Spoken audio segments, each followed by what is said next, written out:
you said that water has some memory. Yes. Is there any viability to bring that memory level to our life or something? Is there any scientific evidence or spiritual evidence or some other evidences available for that? Basically, as I'm a chemist, I am telling this. Okay. Today, is it okay if I walk down into you?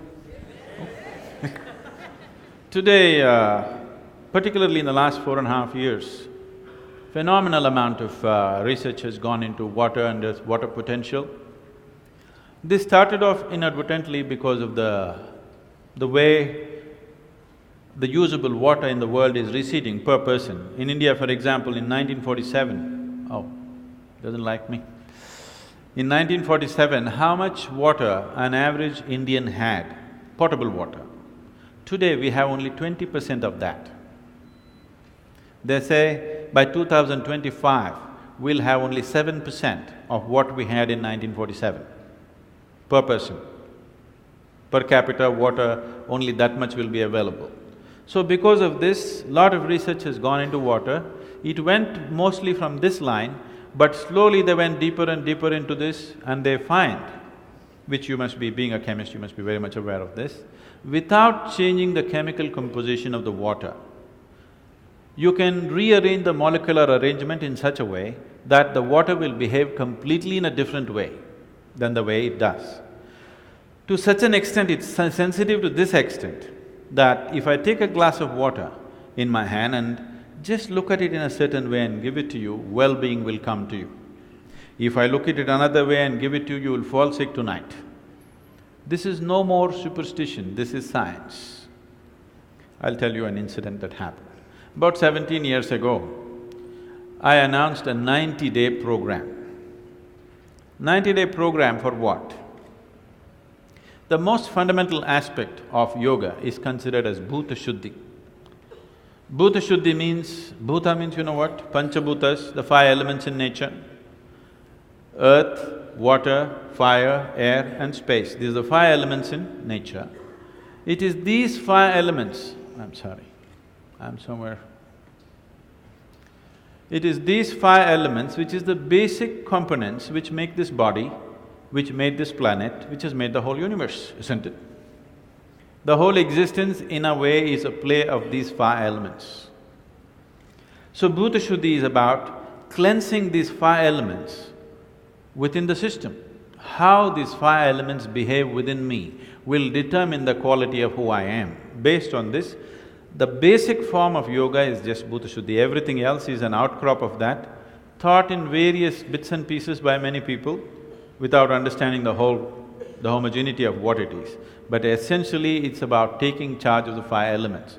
You practice Bhuta Shuddhi for a certain period of time and you achieve what is called as Bhuta Siddhi. That means you have total control over the five elements.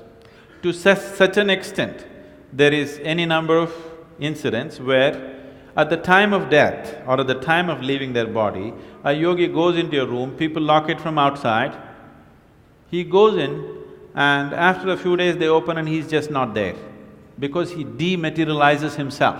He doesn't want to trouble you with a funeral, he doesn't want anybody to carry him to the grave, he just dematerializes his own system. 17 years ago, I announced one program for the first time, 90-day program. Why 90 days is, approximately between 40 to 48 days, the system goes through a certain cycle on the elemental level. This is called a mandala. Every 40 to 48 days, there is a cycle where the system goes through this cycle. So this is the reason if you go to any Ayurvedic doctor or a Siddha Vaidya, he will always give you a medicine for 40 days or 48 days to make use of that cycle, natural cycle in the body. So I said 2 mandalas minimum, 3 would be good, but if I say 3, many things will happen. I said, minimum 2 mandalas, if you do sadhana, you can gain control over your system, those who want to come, you come. And I left the town because I know a lot of drama will happen. Now in a family, husband wants to go for 90 days, wife will do Kathak. Wife wants to go for 90 days, husband acts like Rajinikanth in the house. angry man, walks up and down like a hero. So many things, drama will happen, so I don't want to be there. I said, those who want to come, you come, it's up to you. So after that I came back, to a particular family that I know well. It's a normal part of our hospitality. When somebody comes home, first thing is you bring water. So this lady in the house brought water for me, and she's like Kali suddenly, not just Kathak, she's like Kali. I looked at her, she's a nice lady, today she's in the Kali form. So I looked at her and she offered water to me and I said, Amma, I don't need this water, I don't need to drink this water. You're like Kali right now, I don't need Kali's prasadam right now, I'm fine. She said, why, will I poison it? I said, no, you don't have to poison it, it's already done. Then I told her, you take a sip from this glass. She took a sip from the glass. Then I said, give me the glass to me. I held it in my hands for 2 minutes and I just gave it to her. You drink it now. She drank one sip and burst into tears and started crying. She said, it's sweet. I said, that's all the difference it is. Now, your body is over 70% water. If the water in this system behaves in a sweet manner, will you be at least 70% sweet? If the air and earth behaves sweetly within you, will you be at least 90% sweet? Space is never bothering anybody, isn't it? So, the essential science of yoga is about bhuta shuddhi, taking charge of the elements within the system. Once you have control over the elements in the system, you can also influence the elements around you. Essentially, your whole work with life, your whole work in the world is just with the elements always, in a very basic form, isn't it? So if you have certain mastery over this, you will… what you want, you don't even have to think about it. Your intention, you don't have to generate a thought. Just before you intend, that is how life will work out for you. So success is not an uphill task. If you raise this to a higher place, if you raise this to the highest place it can reach, then everything is downhill.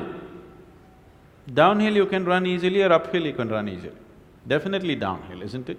So is there any scientific evidence? There's substantial scientific evidence today about how the molecular structure of the water can be rearranged without changing the chemical structure, even with a simple thought or a touch. The problem is, your grandmother told you this, didn't she? Didn't your grandmothers tell you, you should not drink water from anybody's hand, do not take food from anybody, there is a certain way, you must receive only if they have good intentions for you? Did they tell you these things?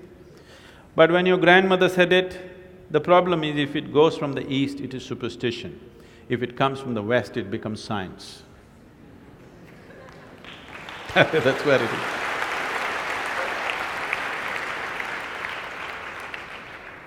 That has to change. Your generation of people, that's your responsibility to change that. That even if it goes from the east, if it is science, it's science.